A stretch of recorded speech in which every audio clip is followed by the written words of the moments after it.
Kids World। एक छोटे से गांव में एक लड़की रहती थी जिसका नाम आमना था। वो खुशमजाज, मोहब्बत करने वाली और हमेशा दूसरों की मदद के लिए तैयार रहती थी। एक रोशन दोपहर स्कूल खत्म करने के बाद आमना घर जा रही थी और उसका बुरा बहुत भारी था। वो थक चुकी थी, मगर उसके दिमाग में आज के सबक और दोस्तों के साथ खेले गए खेलों की खुशगवार यादें। जब वो सड़क पर चल रही थी तो अचानक उसकी नजर एक छोटे से बली के बच्चे पर पड़ी जो सड़क के किनारे बैठा हुआ था। वो गमगीन, अकेला और गमजदा नजर आ रहा था। आमना का दिल दुख से भर गया और वो उसे वहां अकेला नहीं छोड़ सकती थी। क्या तुम ठीक हो, छोटे बली के बच्चे? आमना ने नरमी से पूछा और उसके करीब बैठ गई। बली का बच्चा म्याऊं करके उसकी तरफ देखने लगा। आमना ने एहतियात से उसको उठाया और अपने बाजोन में सीने से लगाया। बली का बच्चा नरम आवाज में गिरजा और आमना मुस्कुराई। वो जानती थी कि वो उसे छोड़कर नहीं जा सकती। उसने फैसला किया कि वो बली के बच्चे को अपने साथ घर ले जाएगी। जब आमना अपने घर पहुंची तो उसकी वालदा किचन में थी।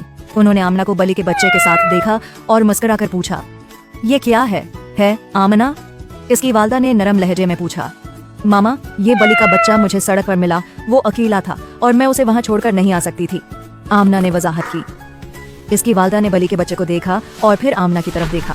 आमना, ये लगता है कि उसे तुम्हारी जरूरत है। तुम उसका क्या नाम रखोगी? आमना कुछ देर सोचकर बोली, मैं उसे नूर रखूंगी क्योंकि वो मेरी जिंदगी में रोशनी लाती है। और उसकी वालदा ने आमना के ख्याल पर मुस्कुरा कर कहा। आमना ने नूर के लिए अपने कमरे में एक बिस्तर बनाया, उसे खाना दिया और उसका ख्याल रखा। नूर जल्द ही उसकी छोटी सी साथी बन गई जो हमेशा आमना का साथ देती थी जब वो गमगीन या अकेली होती थी। चंद दिन बाद आमना स्कूल में थी और वक्फे के दौरान खेलने के बजाय वो एक बेंच पर बैठी हुई अपनी दोस्त सारा को अकेला देख रही थी जो गमगीन नजर आ रही थी। आमना उसके पास गई। सारा, तुम यहाँ अकेली क्यों बैठी हो? आमना ने फिक्रमंदी से पूछा। परेशान मत हो सारा, आमना खुश होकर बोली। मैं अपने पेंसिल तुम्हारे साथ शेयर करूंगी जब तक तुम अपना पेंसिल केस नहीं ढूंढ लेते। तुम अकेली नहीं हो। सारा का चेहरा चमक उठा और उसने मुस्कुराकर कहा, शुक्रिया है आमना, तुम बहुत मेहरबान दोस्त हो।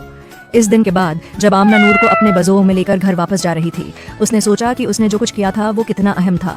उसे समझ आया कि मेहरबानी हमेशा बड़ी बातों में नहीं होती। कभी कभी एक छोटा सा काम जैसे किसी दोस्त की मदद करना या किसी पालतू जानवर का ख्याल रखना किसी के दिन को बेहतर बना सकता है। आमना को खुशी हुई कि उसने सारा की मदद की जैसे उसने नूर की मदद की थी। जब आमना घर पहुंची तो उसने नूर को गले से लगाकर कहा, शुक्रिया नूर, तुमने मुझे मेहरबानी की ताकत सिखाई।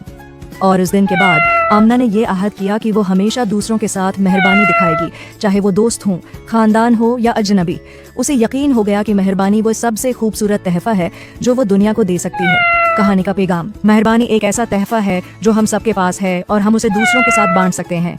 इसका कोई फर्क नहीं पड़ता कि अमल बड़ा है या छोटा। मेहरबानी किसी के दिन को रोशन कर सकती है और दुनिया को बेहतर बना सकती है। हमेशा मेहरबानी का इंतखाब करें।